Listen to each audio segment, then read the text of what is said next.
Bon, allez, stop. C'est bientôt l'été. Mais non. Vas-y. Regarde-moi cette texture. Ce goût. Arrête, pousse-toi.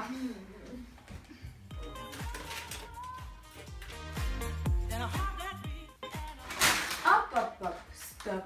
Ne laisse pas t'influencer. Tu es rassasié. C'est juste que t'es en mille. Fais la différence. Oh là là, encore avec ton paquet de chips. Tu es addict, hein. Addict. Et toi, avec ton café, tu te crois mieux? Oh, T'en es à ton combienième aujourd'hui? 6e. Et tu me parles de chips.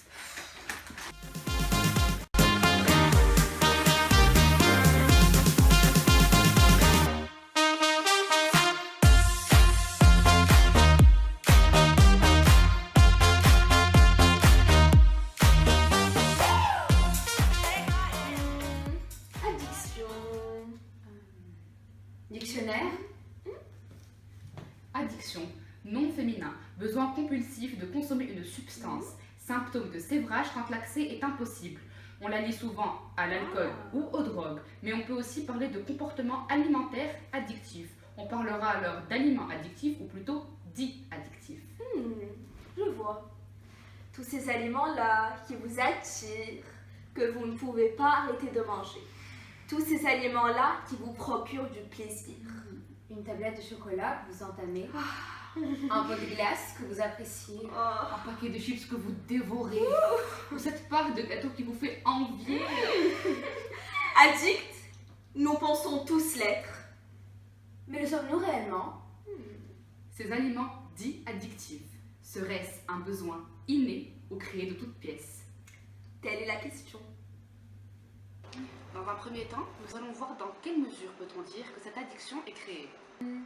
Par qui? L'environnement en général, mais plus précisément l'industrie. Les fabricants alimentaires recherchent la combinaison parfaite entre sel, sucre et graisse pour stimuler votre cerveau et vous donner l'envie d'en reprendre. Nous nous demanderons donc comment la science crée-t-elle les fringales. Il y a plusieurs facteurs qui rentrent en jeu. La dynamique des contrastes, différentes sensations dans un même aliment. D'après Stephen Witherly, un scientifique en alimentation, il s'agirait d'une enveloppe comestible qui croustille, associée à quelque chose de doux et crémeux. On retrouve cette dynamique dans beaucoup de nos aliments préférés. Le haut caramélisé d'une crème brûlée, une part de pizza ou encore un Oreo. Croquer dans ce genre d'aliment est surprenant et excitant. La réponse salivaire. Plus un aliment vous fait saliver, plus il remplira votre bouche et plus il couvrira vos papilles. Il s'agit d'une réponse des glandes salivaires à des stimuli visuels et à la manipulation de cet aliment sans pour autant le consommer. Par exemple, les aliments émulsifiés, le beurre, le chocolat, la glace ou encore la mayonnaise provoquent une réponse salivaire qui contribue à exciter vos papilles gustatives. Il stimule votre salivation et enchante votre cerveau. Ce qui nous amène à notre grand 3. Les aliments qui fondent rapidement est le phénomène de la densité calorique. Les aliments qui disparaissent rapidement signalent à votre cerveau que vous ne mangez pas autant que vous ne le faites réellement. Vous ingurgitez des calories, mais vous n'êtes pas rassasié. Votre faim n'est donc pas assouvie. C'est la disparition de la densité calorique. Ces aliments sont conçus pour que votre cerveau se dise Oui, cela me donnera de l'énergie, mais pas assez de calories pour que vous pensiez ça suffit, j'ai assez mangé. Du coup, vous commencez par avoir une fringale de cet aliment et il vous faut un certain temps pour que vous vous sentiez rassasié.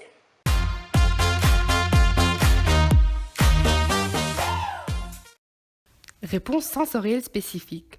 On cherche la variété, sinon on se lasse. Les aliments mauvais pour la santé sont conçus pour éviter la réponse sensorielle. Ils procurent assez de goût pour être toujours intéressants. Le cerveau ne s'en lasse pas. C'est pourquoi vous pouvez dévorer un paquet entier de chips et être prêt à en manger un autre. Pour votre cerveau, le croustillant et la sensation de manger des chips est nouvelle et intéressante à chaque fois.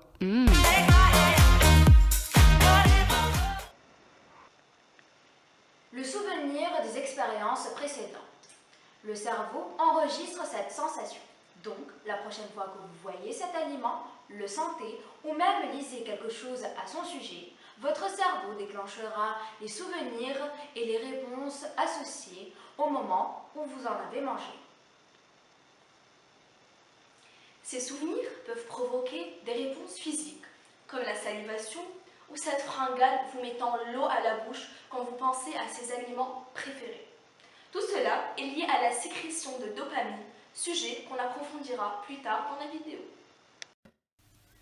Pour compléter nos informations et mieux nous renseigner, nous nous sommes rendus chez un nutritionniste, M. Jebel Denguir, qui a beaucoup insisté sur l'influence de l'environnement sur cette dite addiction et l'importance des facteurs sensoriels. Par l'environnement de la personne. Tu prends quelqu'un du monde rural, il n'a pas ce truc-là. C'est une maladie des villes. Il n'a pas ces stimulations. Les facteurs sensoriels, le goût, l'odorat et la vue, jouent un rôle très important. Des emballages. On sait qu'il y a des couleurs qui stimulent l'appétit.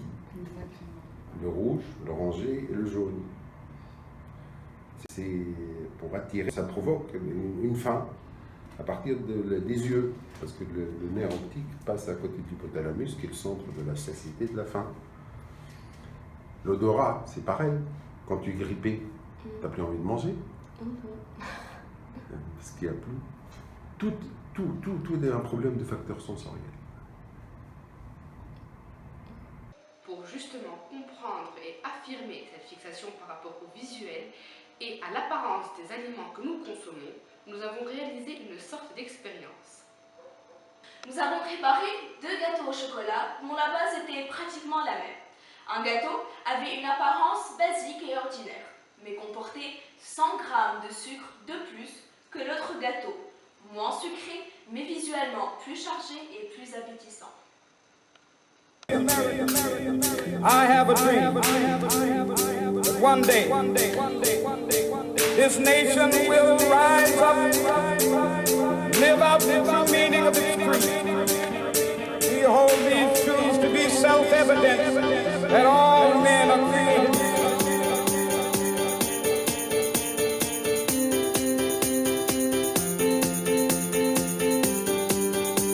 I have a dream that one day on the red hills of Georgia, sons of former slaves and the sons of former slaves, will they be able to sit down together at the table of brotherhood? I have a dream that one day.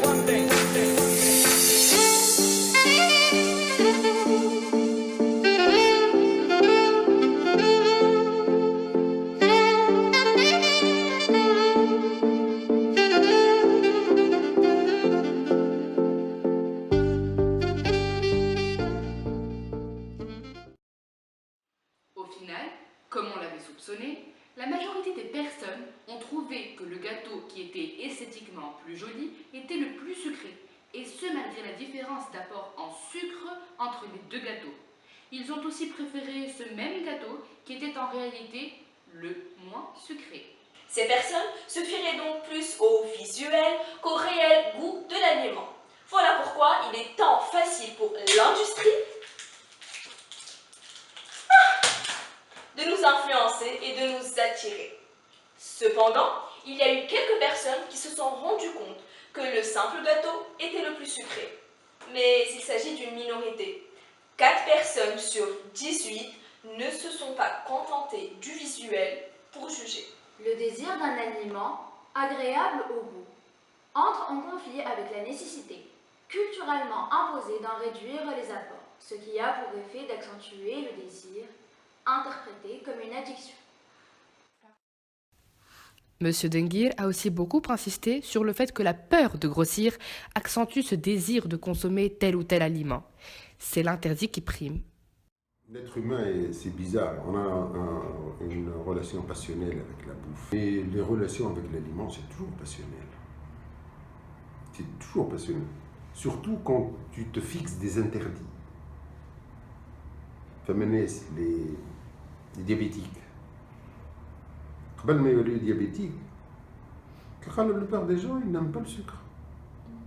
Le jour où ils savent que c'est interdit, ils veulent le sucre. C'est affreux. Hein?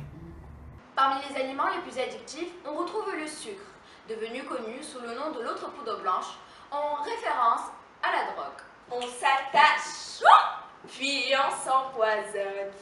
La dépendance à la nourriture prend donc place. En effet, aujourd'hui le sucre est une grande source de satisfaction, générant du plaisir dès la naissance, tel un réflexe. Chez le nourrisson, c'est un goût inné. Le goût sucré est certes inné chez l'homme, cependant, il n'est pas essentiel à l'organisme. C'est le glucose qu'il est, et non pas le sucre en lui-même. Hop, hop, hop, hop, hop. On peut parler d'addiction qui est créée, mais qui deviendrait par la suite innée. Et comme le dirait Pierre-André, on en consomme toujours trop, sans forcément savoir qu'il y a des doses. Qu'il y a des doses à ne pas dépasser, au risque de se mettre en danger. Des chercheurs à Yale ont recruté 48 femmes afin de tester leur dépendance à la nourriture. Ils étudient la réaction à certains aliments sucrés, gras ou même boissons sucrées. Une des étapes consiste à savoir comment le cerveau réagit-il face aux images d'un milkshake. Les femmes au score élevé au test révèlent une grande activité dans les régions du cerveau associées à la récompense quand elles voyaient le milkshake. Cette même zone contient de la dopamine, hormone du plaisir. Mais en fait, cette dopamine, de quoi s'agit-il exactement? Alors, la dopamine est un produit chimique qui fait partie du système de récompense. C'est un produit qui nous pousse à manger quelque chose qui nous fait sentir mieux. En termes scientifiques, il s'agit d'un neurotransmetteur qui appartient à la famille des catécholamines. Ce sont des composés organiques qui sont synthétisés par l'acide aminé tyrosine et qui jouent un rôle d'hormone. Plus précisément, les hormones du plaisir et du bonheur. Ces hormones-là, on en trouve plus d'une. Il y a l'ocytocine, l'endorphine, la méthatonine et aussi la sérotonine. Revenons donc à la dopamine. Cette molécule, qui sert de messager entre les neurones, est produite dans le cytoplasme des terminaisons présynaptiques, pour ensuite être synthétisée dans les neurones, et ce par l'acide aminé tyrosine des codons UAU et UAC. Cette synthèse est assurée par deux enzymes. Premièrement, la tyrosine hydroxylase, qui est l'enzyme limitante et contrôlant la production de la L-dopa. La L-dopa étant l'isomère de la dopa, qui est une substance intermédiaire dans la synthèse des catécholamines. Ensuite, nous avons la seconde enzyme, qui est la dopa-décarboxylase, qui, elle, assure la décarboxylation de la L-dopa pour enfin produire la dopamine. Le réseau dopaminergique est la clé de la voûte du mécanisme de dépendance et constitue principalement les processus motivationnels des renforcements, ce qui nous mène à introduire et parler du système de récompense. Le système de récompense, spécifique aux mammifères, est un système fonctionnel, fondamental et indispensable à la survie situé dans le cerveau. Indispensable à la survie, mais pourquoi? Car il fournit la motivation nécessaire à la réalisation d'actions ou de comportements demandés. Le système est constitué de 3 composantes. Premièrement, l'affective. Cette composante est liée au plaisir provoqué par une récompense ou un déplaisir d'une punition. Deuxièmement, la motivationnelle, qui, comme son nom l'indique, motive à l'obtention d'une récompense ou une punition. Troisièmement, la cognitive, qui n'est autre que l'apprentissage par conditionnement. Le système de récompense est composé de plusieurs zones. Entre autres, on retrouve le cortex frontal, le septum ou encore le noyau accumbens, qui, assemblés et stimulés, provoquent le relâchement d'un cocktail d'hormones du plaisir qu'on a cité auparavant. Le circuit qui est en boucle part du cortex, se dirige vers le noyau accumbens, puis va dans l'aire tegmentale ventrale pour finalement revenir au cortex via le thalamus. Cependant, pour passer au noyau accumbens, à l'aire tegmentale ventrale, 2 voies sont possibles. La première, se nommant D1, passe par les neurones portant les récepteurs à la dopamine. Elle favorise donc la réalisation des actions. La seconde, D2, au contraire, freine les actions et porte le récepteur D2 à la dopamine. Mais comment fait-on fonctionner ce circuit? Tout d'abord, il commence par un stimulus qui pourrait être la photo d'un gâteau. Le stimulus est analysé par le cerveau. Si on y accorde peu de valeur, la voie D2 est activée. Résultat, pas d'action entreprise. Par contre, si on accorde beaucoup de valeur à ce stimulus, la voie D1 est activée et l'action commence. Plus on se rapproche du gâteau, plus l'action monte. Le système finit par déclencher la libération de dopamine qui atteint son maximum à la vue du gâteau. En résumé, on a deux zones de communication, le noyau accumbens et l'aire tegmentale ventrale. Les neurones s'envoient des informations sous forme d'un flux nerveux et la dopamine fait la navette entre les neurones qui émettent l'information et ceux qui la reçoivent. Il s'agit du message de bien-être. La dopamine part d'un neurone pour se fixer sur le récepteur d'un autre et ce, à travers d'un petit espace appelé synapse. La dernière étape de ce circuit est la récompense. C'est le moment où on mange le gâteau. Le scénario est mémorisé avec une connotation positive dans la mémoire, ce qui fait que la dopamine prédit la récompense et renforce les actions qui conduisent à son obtention. Les personnes accros à la nourriture, ou plutôt à la sensation de manger, développent petit à petit une envie physique, mentale ou encore émotionnelle de manger, mais aussi une addiction chimique à la nourriture. Ce qui a pour conséquence qu'en l'absence de cet aliment, des symptômes tels que migraine, insomnie, saut d'humeur ou encore irritabilité font apparition. Par exemple, lorsque quelqu'un est stressé et qu'il ressent le besoin de se calmer, il se dirige tout naturellement vers cet aliment qui le soulage, tout en oubliant que c'est lui seul qui est à l'origine de l'attribution de ses qualités à cet aliment. Lorsqu'on rentre chez soi et qu'on décide de ne pas se procurer ce morceau de fromage qui nous calme, imaginez l'état dans lequel vous serez. On mange de façon compulsive pour éviter cette nervosité. Dans ce cas, comme l'aura dit le nutritionniste, l'aliment agit en tant que médicament. Certaines personnes consomment par exemple en permanence le café afin de soulager des maux de tête. On peut alors en conclure que la majorité de ces symptômes sont psychologiques.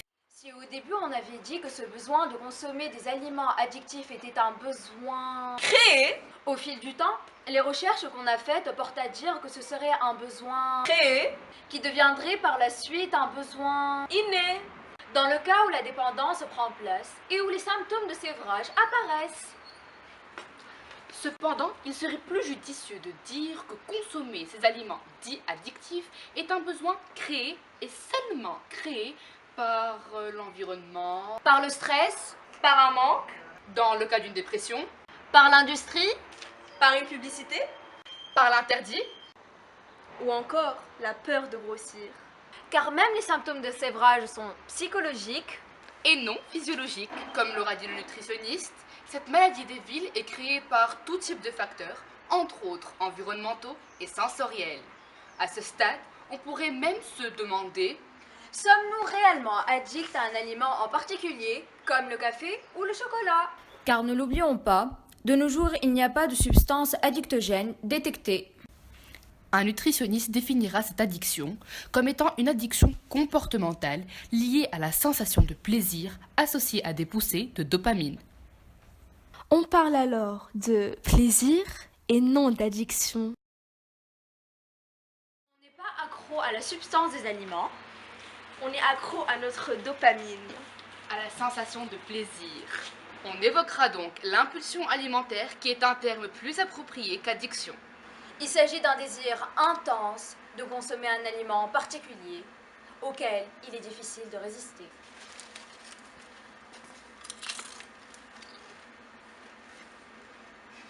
C'est ça? Top.